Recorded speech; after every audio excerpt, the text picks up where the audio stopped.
being a pilot, being on the road, the diet, the whole staying on top of everything, you're getting like nights of just zero sleep, period. How do you manage that? Especially like flying red eyes, that can jack your sleep schedule up. I do always find time for fitness, especially when it comes to running. You can do that anywhere. Some days are like brutal where you can't, but then it's just like, well, we'll get it the next day. Like that'll be my day off. People are like, oh, dude, are you scared? Like if you have kids or a family, are you gonna have enough time for them? It's like, dude, I've flown one day this entire month, and it's the 18th.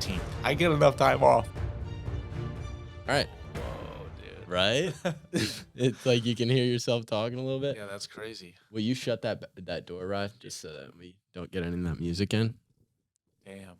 Yeah, see, people do the whole like one ear, one. Yeah.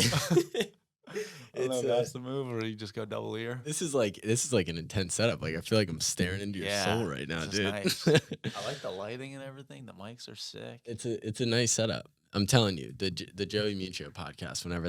Whenever you're ready to do that, that's gonna be a fucking massive one. That would be dope. How's YouTube gone so far? It's good, dude. You're crushing. Yeah, it's been good lately. Like, I don't know. I'm shocked to see how many views I've been getting. Not that it's like an insane amount, but it's more than I thought I would be getting.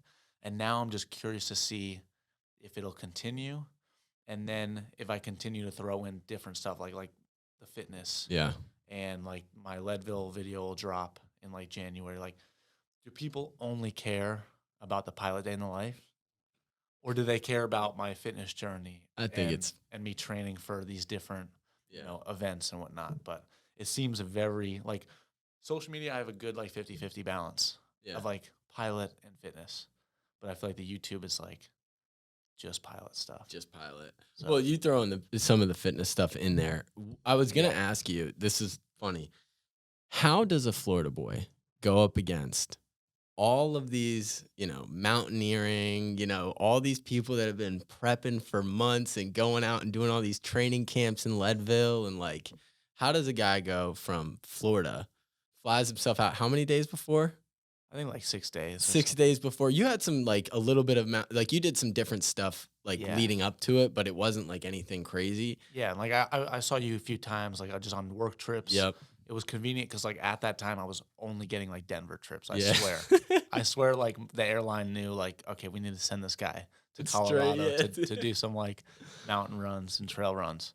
How the fuck how does a Florida boy go into Leadville 100 and just fucking crush it, dude? Like that is the most insane story. People still, I saw Izzy in Nashville and we're talking about it. Like it's such a topic of conversation. Like how the fuck did that even happen? Yeah. I mean, coming in almost last place, I don't know if I would say crush it, but I did finish. Yeah. And it was like, I mean, only 42% of people finished. So like, I'm proud of the effort for sure. I'm happy I finished. And I do think like the heat of Florida, the humidity of Florida trains you for that altitude. It's like my heart rate stayed low. I never really felt super fatigued until obviously like later on in the race where I was just completely wrecked. But like I felt cardio wise really good. Yeah. And I think that's what most people were like, coming from Florida, the altitude is just going to wreck you. Like you get up to Host Pass, you're not going to be able to breathe. Like I felt fine like there until the end. Like the last 6 miles, I felt like I was breathing through a straw. But for the most part, I swear the heat, the humidity here, like training in the middle of the summer with like, it was like 10, like feels like 107 out, Running in that shit was harder than running in the mountains.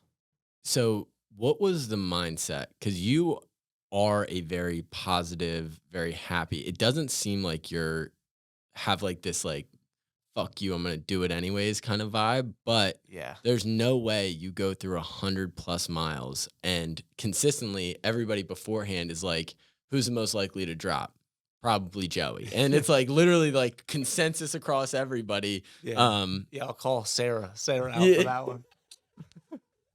She legit, we were sitting there, me, Mike, Dan, and she was like, all right, I have my predictions. Mike's definitely going to make it. Dan, you're probably going to make it. And Joey, you're probably not going to make it. I was like, all right. Did you have to, did you feel like some, like, what was the mentality to just, number one, take on a challenge like that? And then number two, be able to, like, get yourself through it? Because nobody really gets what, you're fucking, like, 70+ miles in. You're dead. and it's like you're still just one step after another one. Like, Yeah. how? Yeah, I mean, like, the mindset going into it, I mean, I trained for sure. I followed a training plan from Koros, and I put the work in. I only missed, like, 8 miles out of the entire plan, so, like, I knew I was prepared, Mm, and I knew I put the work in, but it was still a lot less mileage than a lot of other people did. It was also very flat miles. It was in Florida, so I was like, "Man, I don't know if I'm gonna be able to do this." Like, and I was so nervous going into it, like, driving to Leadville, I was legitimately crying, like, in my car trying to film, like, "All right, well, like, race is tomorrow," and I, like, broke down. Like, I was nervous, yeah. but I do, like, I am positive, and I'm, like, I got that, like, golden retriever energy, people say, but, like, I also do, like, through wrestling, I have that, like, internal grit, I think, just, Mm, like, doing that hard sport over 4 years, and I knew as long as I didn't get injured, I was gonna continue to put one foot in front of the other, and then hopefully I would finish if I didn't like miss one of these time yeah, cutoffs yeah. because I was, moving pretty slow. But yeah, I don't know. I was just like, all right, I'm not injured. I'm hurt. Like my blisters are hurting. My knees are hurting. Your whole body just starts hurting. It gets harder and harder to stand up out of the chair. But Yeah. it's like once you start moving, you can still move. And I'm like, dude, I just need to move at like a 20-minute per mile pace. So I just kept on walking basically. Was there any moments when was like the turnover for you of like you're in this race, it's going, to plan. It's like when was the moment where you're like, okay, I'm in Leadville and I'm like in my pain cave right now and I just gotta hold on for dear life. Yeah, I mean, it is like a roller coaster Yeah. for sure. I mean, there was parts in the beginning where I was like, my stomach was all jacked up. Took like 3 shits in the first 20 miles. I was like, dude, this is gonna be a problem. Like, if my stomach gets all jacked up, and then like coming into Twin Lakes at mile, I guess that's like mile 38 or something. I felt incredible. I was like, I was like running past people. I mean, from the aid station prior to Twin Lakes, I didn't get past once. I mean, I was pretty slow in the beginning, so I was just passing people, and I was like, Mhm. I'm the fucking man, dude. I was like, dude, I'm about to freaking take off for the rest of this race. Yeah. And then once I went over Hope's Pass, got to mile 50, I was very much so considering not going back because I was really close to that cutoff, and I knew I was gonna be really close to the cutoff at Twin Lakes. So I was like, I don't know if I'm gonna make it. And then the guy at the aid station was like, dude, just get some food, get some Coca Cola, see how you feel. And then after I had some ramen noodles, like 4 Cokes, talked to one of my buddies. He's like, I'm not going. He's like, I think I'm getting rhabdo. He's like, but if you're gonna make it back, you need to fucking leave right now. Mm. And I was like, okay, fucking, I'm gonna try to make it. Alright. So then once I made it back over Hope's Pass and made it back to Twin Lakes, and I made it there with like a 30-minute cutoff time buffer, I was like, we're gonna fucking make it. Like, I knew, like, if you make it there, you just gotta hold 20 minutes. Mhm. So I was like, I'm just gonna keep moving. And then it was still up and down though from there because at one point, I mean, I ran with Brock and then I ran with Tyler Morris and then I went with Diaz, and Tyler and I got like mixed up. We were like a mile out, but we thought we were 2 miles out. We thought Mm. the cutoff was 30 minutes earlier than it actually was. So we started running, bro. It was like middle of the night, like I don't know, maybe 3 in the morning, 4 in the morning. And I'm like, we're not gonna make this freaking cutoff time. And so we're freaking out. We start like running, and then we catch this other. We start passing people, and then they're like, "Why are these fucking people running?" And then so we're like, "Hey, what's the cutoff time?" They're like, "Oh no, it's 6:30." Yeah, it was like 6:30 in the morning, and we thought it was 6, and we thought we were 2 miles out, but we're only like 1 mile out. So I don't know. That was a long-winded answer, but No, yeah. fucking yeah, we thought we weren't gonna make it even there. And then when I got with Diaz, we were like, okay, we just gotta pretty much walk this in. We were running a little bit, and then the last 6 miles, I thought I was gonna pass out. I started getting really dizzy. You can see in some of the videos, I was like really swollen. I started getting like that electrolyte imbalance. My Yeah. face was swelling. And not only did that like make me look kind of like puffy, but like my head felt swollen and I felt super dizzy. So I was telling him like, dude, I need you to stand like right next to me, like walk right next to me because I might pass out. I feel like I'm gonna fall over. And so all the way to the end, I almost didn't think I was like, dude, I'm gonna get 95 miles into this thing, and I'm gonna fall over. I'm gonna fucking get dizzy. I'm not gonna make it when I have like all I have to do is hold like 30-minute mile paces. But then I made it through. So basically what I'm trying to say is I kept thinking I wasn't gonna fucking make it. It wasn't like, oh yeah, it's gonna be easy. Like I just kept finding myself like really struggling at the end, Yeah. which makes sense. I saw a video when this is all happening, going into maybe Twin Lakes. It was like 36-ish miles in, Yeah. and I see Dan. I saw a video of Mike. I saw a video of Dan, and then I saw a video of you. And you, I go, Joey's a fucking psycho because you're screaming, yelling, you're smiling ear to ear. People are like, you can see the face of people that are like, holy shit, I have 64 more miles of this pain. But like your positivity, and it pretty much since I met you and everything that everybody says about you, you have this like mentioned it, like this golden retriever positive energy. Where does that come from? And like how are you able to be so consistent with that? Man, I don't know, honestly. I think I'm just like I'm optimistic, Hmm. and especially if I'm around people, like when I'm around my friends, I'm a happy dude. I'm Hmm. in generally happy, but like especially when you're in that situation when you're kind of running alone for so many miles, so many hours, and then like you keep thinking about when I get to the aid station, like I just need to get to this aid station, we'll refuel up. It's like that's like your little safety zone. Hmm. So I was just pumped to be there. And then I was also pumped on like how good I was feeling. And when Hmm. I got to that aid station, I feel freaking great.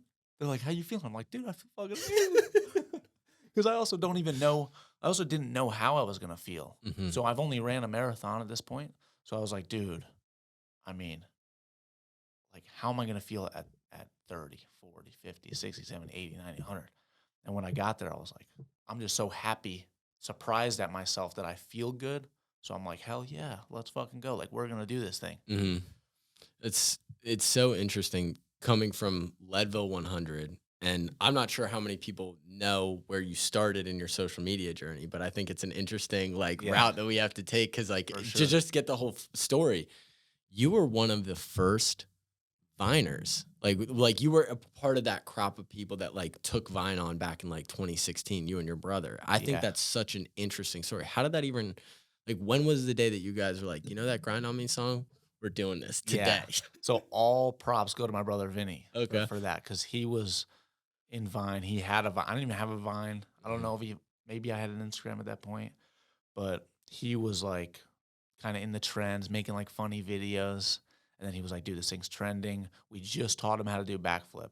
So it was like, it's perfect. Let's go on the golf course. My mom will film it. We'll do a backflip and then we'll hump the ground. It's like 6 second vid. You know, it's kind of weird, but we're like, this could be good if we get some views on this. But still, I didn't know what Vine was or like going viral was. Yeah. So we did it, and like the next day, or he went to work that night, and that night he's like, "Dude, we got 10,000 views. This is crazy." The next day we had like 100,000 views. Then like the following started growing. Then we just went down that alley of like the shirtless dancing brothers, and it Yeah. was like that's what we did. That's just what we did for like I guess like a year or something, and that's originally like how we started getting our following. It started transferring over to Instagram. I mean, eventually Vine died, but for a while that was like who we were on Mm. social media. And not that I like that was never who I was. Yeah, I'm not a yeah, dancer. I'm yeah. not a good dancer, but for 6 seconds you can kind of fake anything. Yeah. So we made it happen. What was you were in high school at the time? Or Senior or like yeah, senior in high school, freshman in college. So it was like right when I was like 18. what was it like to like show up to school the next day and like people being like, "Yo, is this you on Vine that just went viral?" Like was that kind of crazy? I don't think it was in high school. I guess it was freshman year in college. It was crazy though, because like Vine was huge Mhm. back then. So me and my brothers, like when we went out, it was like we're constantly taking pictures with people. Like if we went out to the bars or like if we went to FSU or UF, it was like people recognized us. You can see people on their phone like looking at us, be like, "Oh, I think these are the Miuccio brothers." Like people would come up to us. So it was kind of crazy getting that like at like 18. Like now, I guess TikTok, Instagram, YouTube, but like we didn't really know anything back then, especially business wise. Mhm. So looking back, it's like, damn, we should have really got on YouTube back then. We should have like continue to really push socials. But it was also at that time, like I was saying, freshman in college. It's like, what do? Do Mm. you go to college to go get that good 9 to 5 job, or do you do this thing that hasn't even been proven to work yet? Because at this point, YouTube was small. Like social media wasn't really a business thing yet. Mhm. So I don't know. It was a weird time, and we just decided to go to college, and then our social media kind of took a hit. Yeah, so then you like it's such an interesting story. You guys had blown up on Vine, and like I can remember like because it was such a small crop of creators back then, like the supply in terms of the demand for content was so unbelievably high, and the Yeah, supply, like I can remember specifically the videos that you guys would like create, and it's like I was a Vine consumer, and I was like, that's I don't know, crazy. like it's wild as fuck because like that it was like you had the Paul brothers, you had all that type of stuff. Then Yeah. you go to college, the social media stuff takes a back seat. Yep. Then you say like one day, like, I want to become a pilot. Like, where did that come from? Where did the idea of like, I want to become a pilot? Cause you're like, either I live this 9 to 5 job or I go all in on this social media thing. And then at the time you're like, you're still, you're definitely not doing a 9 to 5 right now. You're doing the Yeah. exact opposite of it. And you're still doing the social media thing. So where did that come from? Yeah. So going to college, I was just like, I'm gonna get a business degree. Like I still had no idea what I wanted to do. Hmm. People were like, oh, if you don't know what you want to do, get a business degree. I was like, okay, I'll do that. I was just kind of like doing what other people told me to do at this point because it's hard when you don't know exactly what you want to do in life. Hmm. But my best friend's dad, or one of my best friend's dad, was an American airline captain. So I always thought that was cool. He went on surf trips with us back in the day, and like he seemed to have a really good work life balance. So after I graduated college, I was like, and I had a couple kids in my class that were like, dude, after I get my degree, I'm going to flight school. I'm gonna be a pilot. And I would talk to them, be like, oh, maybe I could do that as well. And then I went to Bali for like a month as like a graduation present to myself with a couple buddies. While I was out there, I was like, and my dad was like, when you get back, Hmm. you either get a job or you go back to school for like your master's, right? He's like, no more fucking around, Yeah. going on these trips. You Yeah. don't have any money. Like you need to get your shit together, kind of. So I was like, okay. So when I was out there, I was like, when I get back, I'm gonna at least try the pilot thing. Like go do a discovery flight, see if I like it. And then basically when I got back, I went to a discovery flight, which is like a 45-minute flight with a flight instructor. Hmm. And they basically like give you the controls. Hmm. They tell you kind of how the program works, how do you get your private license, instrument, whatever. You can ask them all the questions you want. And then, dude, once I did that, I was like, I'm hooked. I'm just gonna try to do this. And then while I was doing that, I started posting a little bit more on social media, a little bit more consistently, but still only like once a week. And then I started just doing the fitness stuff. I was like, I just want to post about something that I'm passionate about, and that's fitness. So I started just doing like workout content, started getting little brand deals here and there, and then just kind of grew over time. And then once I stopped flight instructing, I had like 3 months off, and then I just posted way like every other day or something. And then Hmm. that grew my socials a little bit more, and just kind of been a rolling like momentum snowball. And then now with the pilot and the fitness content together, I feel like has been the key to my like social media success lately. When did it take off for you? And when were you like, holy shit, not only could this be like something I do, maybe I make some cash, you know, now it's like, holy shit, this can be my life if I want it to be. Yeah. Yeah, I think in that time frame, like when I took that 3 months off between getting my 1,500 hours and getting hired by the airline, but I had to wait like a few months for my class date to start. Hmm. I was like, I'm not gonna fly anymore. I'm just gonna do social media until my class starts. And I just started like my following started growing at a much faster rate, just with more consistency, basically. Yeah. I started making more money on the brand deals. And then I started realizing like even when I do start flying, I'm gonna be making more money doing social media. So it's like business wise, I'm like, okay, like this is great, but also I'm a little bit more cautious in life maybe than I should be. So I'm like, I love that security blanket of the pilot. And I just like doing it as well. Like I like flying, and I like the mixture of doing both and, you know, having a normal ish job with a hard schedule, but then also showing people that I can be consistent with my fitness goals as well. So, yeah, I think just being more consistent and seeing the business side of it more and seeing how you can make money and just helping more people along the process made me realize like this will always be a side hustle that may be a main hustle. And we talked about it like off the podcast, like if, when I saw you in Colorado, and I was like, when are you going to just go like all in? And you're like, I don't know that I will. And it was like Yeah. such a cool moment because I think there's so many people that are like, they like that champion of like, I quit everything and I went all in on my like passion and whatever. And it's like this Yeah. same story that people are so used to hearing over and over again. But like by the looks of it, like you're living the life, you're grinding your ass off in both arenas, and it's like it's paying off. Yeah. Yeah. I mean, I like that mindset. Like, oh, no plan Bs. Yeah. Like put everything in one basket, like that. And I wish I could kind of be like that sometimes, but I love. I don't know. I think with social media, anything can happen too. I Hmm. could say something stupid right now on this podcast. Obviously this is live, but like if I go live on TikTok or something, like you can get canceled. Mm, Anything can happen. People just decide they don't want to watch you anymore. yeah. I don't know. I'm scared of the longevity on social media. Hopefully it'll last forever and I can continue to motivate people and just continue to, provide value and Hmm. just do new things that people are interested in. But I like doing both. And then I think it makes you more relatable as Mm. well. If you have that normal job, you know, whatever, that normal schedule, and people are able to relate to that rather than just being like, oh, this kid's fit because all he does is work out all day. That actually leads me into my next point. Your travel schedule is fucking nuts, dude. And Sometimes. Yeah. like you obviously have the flexibility and like you talk about that on your socials, but still, how many times during like your Leadville training or NYC training that you're getting like zero, like nights of just zero sleep, period? Like it's, how do you manage that? Yeah. Especially like, flying red eyes Hmm. that can jack your sleep schedule up. But I'm trying to avoid those now. Like as you get more seniority in the airlines, you can kind of pick and choose the trips a little bit more. I mean, I'm Hmm. still on call, but I avoid the D reserve, which is like only red eyes. Mm. But I do always find time for fitness.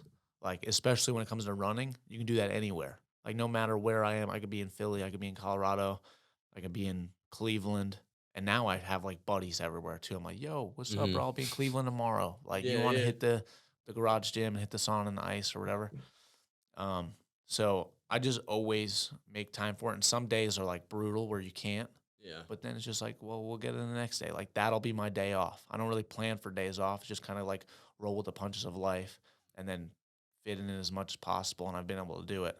But like this month, which I talk about a lot lately on social media, because people are like, oh, dude, how do you have enough time for, like, are you scared, like, if you have kids or a family, are you going to have enough time for them? It's like, dude, I've flown one day this entire month, and it's the 18th, you know? I've Yeah. flown one day. Yeah.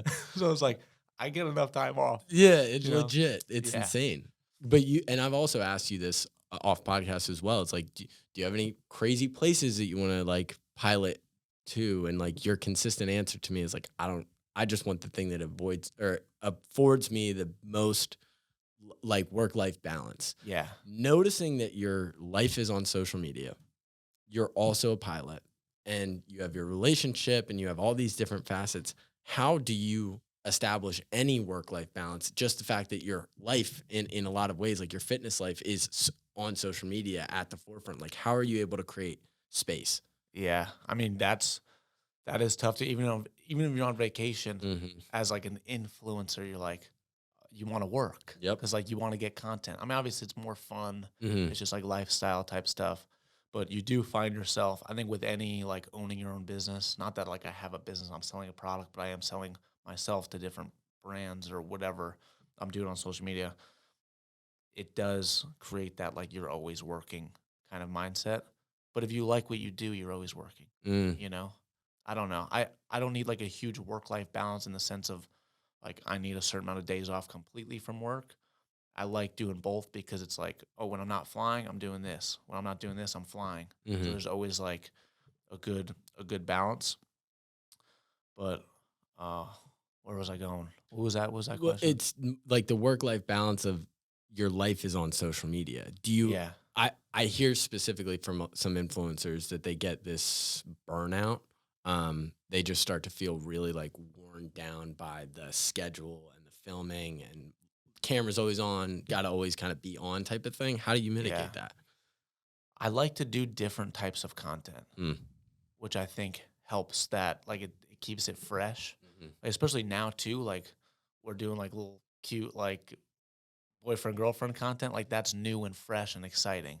Doing more, like, morning routines together, cooking, um, traveling together, rather than, like, before it was just fitness, fitness, workout, workout, workout. You can kinda feel like, "Damn, like, I just posted this workout, Mhm. like, a couple weeks ago." So I think if you just keep it fresh, constantly try to change and grow, maybe change the way you're editing, change the content you're making, you can keep it fresh. That's that's the interesting part because I hear a lot of like Patrick Bet David talks about this. Like you look at Joe Rogan, who's like a content creator. People don't put him in that category, but he's a content creator and he's Yeah. been one for 25 years almost. The ability to learn and adapt and create new things that people are interested in is like the number one tip for longevity in the game of social media. Cause like if you're just one thing and you've done this, you went from being this one lane on Vine to now being, then you were just in the fitness world. Now you're in the pilot world. Now you have dating, that aspect into your content strategy. Like you're constantly, consistently evolving. Yeah. I think changing is key. Like you were saying, it was like even like when it came to social media, it was like, yeah, the shirtless dancing stuff, then it was the fitness, now it's a pilot in the fitness, and then it was I'm very zoned in on running the last like year and a half.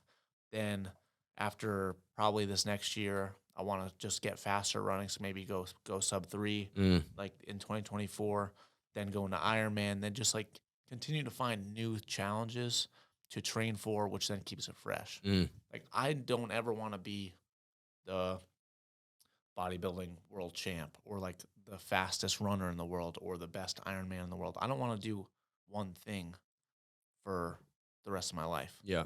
Like, so it keeps it fresh to train for new things and just share your journey of being a beginner and then becoming hopefully good or great at that new thing that you're trying. Do you feel like this is an interesting thing that I think about. I've gone through some social media, like I'll post social media. And mine's always fitness just because I love fitness, but I'll post on social media, then I'll take times off. And the weirdest thing happens. I feel in certain instances, I'm less disciplined showing up, checking my boxes, doing what I need to do when I don't have the pressure of social media and I'm posting it, I'm like talking about fitness and things like that. Like there is this level of like my work ethic and everything is kind of raised.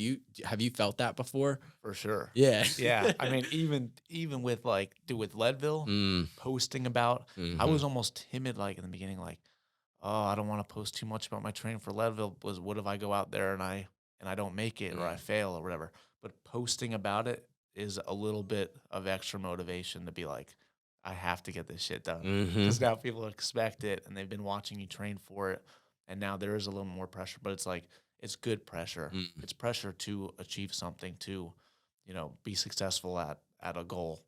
And it's that athlete's mentality. You're a wrestler. We revel that.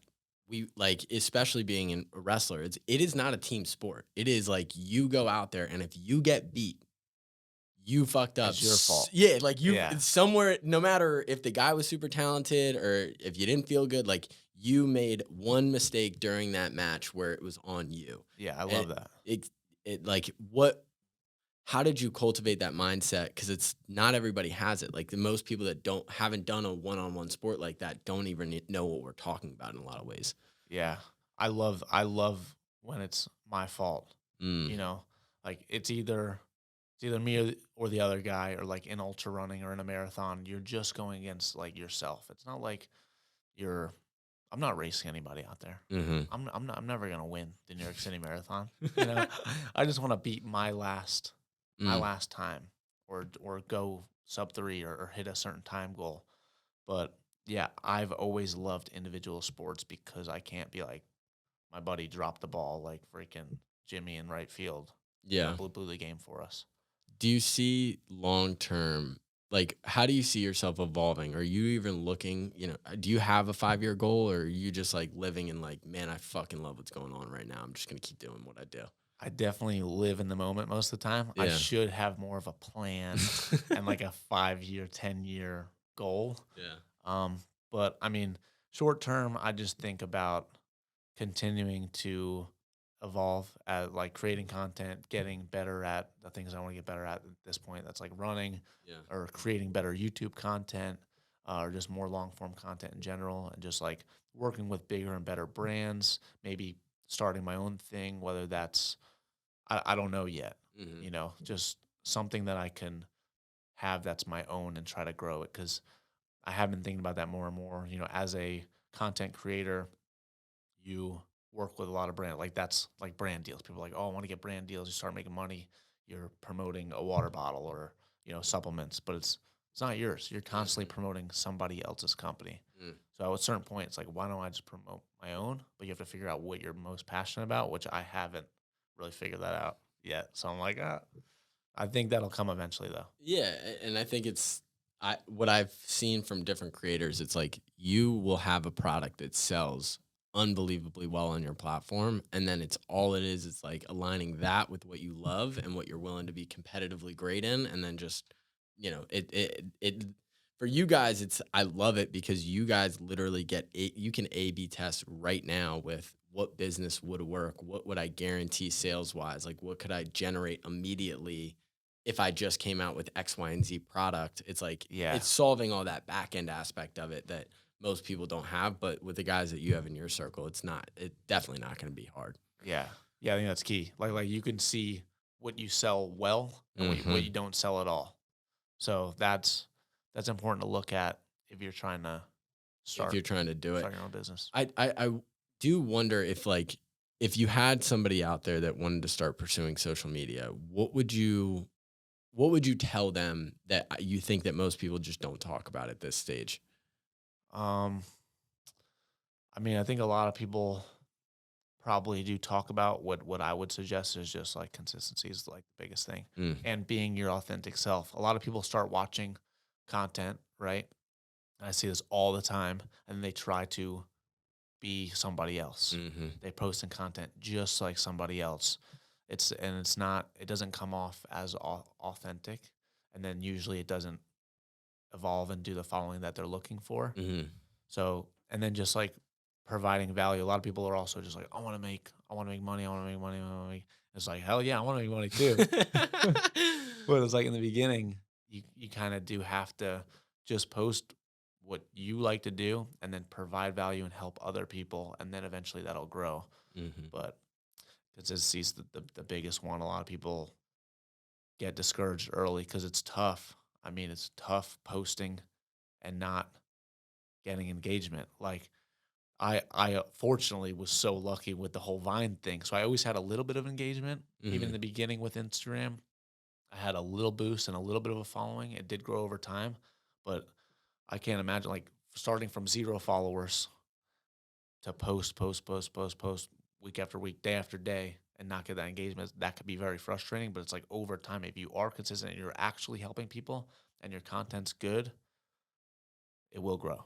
That's what I try to tell. Like, we have clients that are just like, business professionals that are starting from zero and they have won in every area of their life. And then they show up on social media, see people getting millions of views, and they post their first reel and it gets like 200 views. And they're like, I don't want to do this anymore. I like it. But People I are don't get it. Like, why aren't I successful? It's like exactly, people don't know exactly. who you are. And it's that time aspect of it. Do you think it's hard? And you have a girlfriend now, but obviously, you're living a crazy lifestyle. You're doing all these different things. Did you find it hard to find people that just wanted Joey, or did you see that people were like, treating you differently because of your social media fame? It's like, did you ever feel like you had to go through steps to just make sure that people were around you for the right reason? Yeah. I'm pretty optimistic, so I'm always just like I don't really think about that much. Hmm. But like relationship wise, it definitely helps. Hmm. In the terms of like it does. It's like another thing that's maybe attractive to people that you don't necessarily want them to be there for that reason. Hmm. But yeah, I think you can see through people pretty easily, or at least I feel like I can. So you can kind of determine like, okay, is this chick here for the right reasons or not? Hmm. But I wasn't a huge dater anyway. Like I was single for like a little over a year, and I would go on dates here and there, but I'm pretty zoned in on just like doing my own thing. I was training for Leadville, making social media content, flying, hanging out with my friends. Don't have that much time to be like just meeting a bunch of different chicks, going on a bunch of dates. And then with Gracie, it just like happened perfectly, at the perfect time. We both just moved to St. Pete, and I could tell right away, like super, super genuine person, very, very nice. We had a lot in common, and then it just kind of like clicked. But you guys both know the game of social media. So you guys are both playing with the idea of like, it's a you don't have to go through some of the problems that most relationships would go through where it's like, you know, Yeah. why the hell do you always have your phone out? Why is we're at dinner. Do you really have to record this Yeah. right now? Like shit like that. Like that Yeah, we people don't both think know about the that. phone eats first for Yeah, sure. exactly. It was like, Exactly. That's hilarious. Before we wrap up, man, I just want to understand what the hardest part for you is in this journey and finding what you want to do and finding these different pieces of like understanding that I love this pilot thing. I want to transition into, not knowing what the 10-year looks like. How do you stay optimistic, happy, and just like present? I think just like enjoying the moment and liking what I'm doing now is Hmm. all I need. Like I like flying, I like working out, I like getting faster at running right now, getting stronger. I like creating content around those two things, sharing my journey. Hmm. So, I mean, it makes it easy if you like what you're doing to just live in the moment and be happy with what you have and then hope for the best for the future. Did you ever feel like the social pressure of creating content on social media? Like, did you ever feel like it was weird that people did you ever feel deterred away from social media because of public opinion by any means? No. Like you Nah. like hate comments, they don't bug you? Yeah, I mean, I'll think about them. I can't say like I'm just like, oh, I don't even think about them. Yeah. But most of the time, if it's a hate comment, it's like it's on something ridiculous. Yeah. Like someone being like, oh, like I don't know, like just randomly calling you a narcissist, like if you're shirtless in a video, or like, and it's not like it's not true, so it doesn't hurt. Mm. Like if it was like something that was true, it was like, oh, you're lazy and like you're doing this, and then I was like just being lazy and sitting on my couch. I was like, oh shit, that's true. But it's usually like a false statement. Yeah. So I don't know. It doesn't really affect me. Again, it's that like, dude, I've never met somebody that can just just being around you, tunnel vision, positivity, optimism, and I can only attest that to like where you're just growing so intensely and it's so authentic that you're just you, man. And I think Thanks, that's man. so missed in a lot of areas. Last couple things, being a pilot, being on the road, the diet, the whole staying on top of everything. Like I travel for work. I don't obviously fly planes, but like the traveling shit messes with you diet wise. How are you solving that in your first couple of years of like, you did your Leadville training, you did all this stuff, but how are you staying on nutrition? Like training, you kind of explained, but like more so, I'm interested on nutrition. How do you stay on top of that? Yeah, I mean, me, like the biggest things hit my protein goals. So I travel with protein bars, high protein snacks, my protein powders, and then I just try to find healthy options on the road, or I'll travel with my meals. But usually my trip's pretty short, and I'll just find healthy options on the road, which isn't like the biggest thing. The hardest thing I think on the road is if I had a specific goal in the gym with lifting heavy weight, Mm, that would be tough. Is like finding good gyms on the road. Usually, like if I'm on a trip, I'll just hit the hotel gym and get creative with dumbbells or a bodyweight workout for the day or two, and then I can always run. But diet, I'm naturally a really small, skinny kid. mm, I grew up tiny, skinny in high school. So I don't need to eat that clean, honestly. And especially with how often and how many calories I'm burning.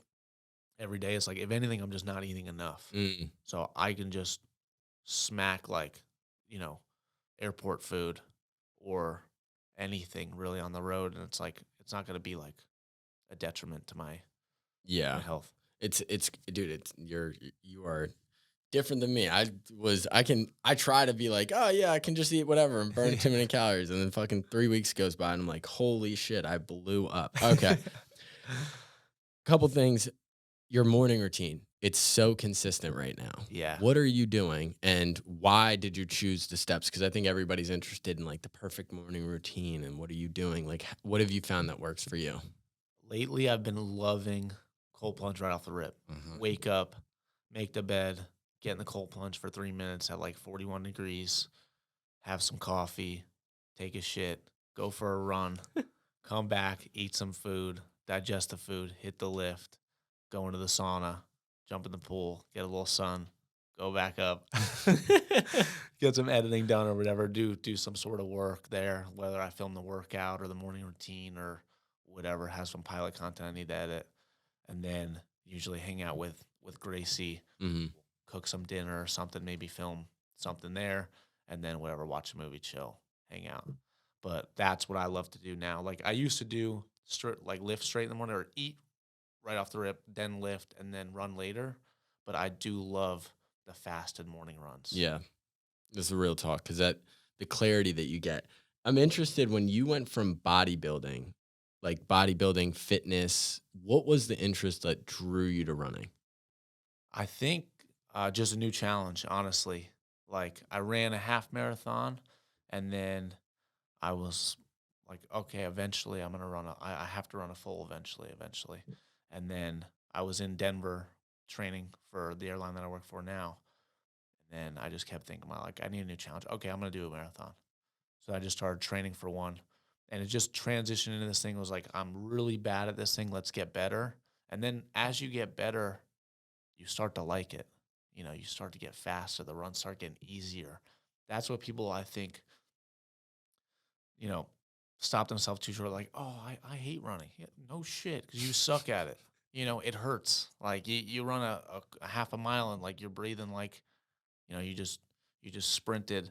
And so it just like the better you get at something, the more you're gonna like it. Just like posting on social media. It's like, oh, I hate posting on social media. Well, that might be because you're bad at it right now. And like you're not getting the engagement you like. But once you start gaining that traction, it's like you start liking it. You start Hmm. making money. Oh, now I really like it, you know?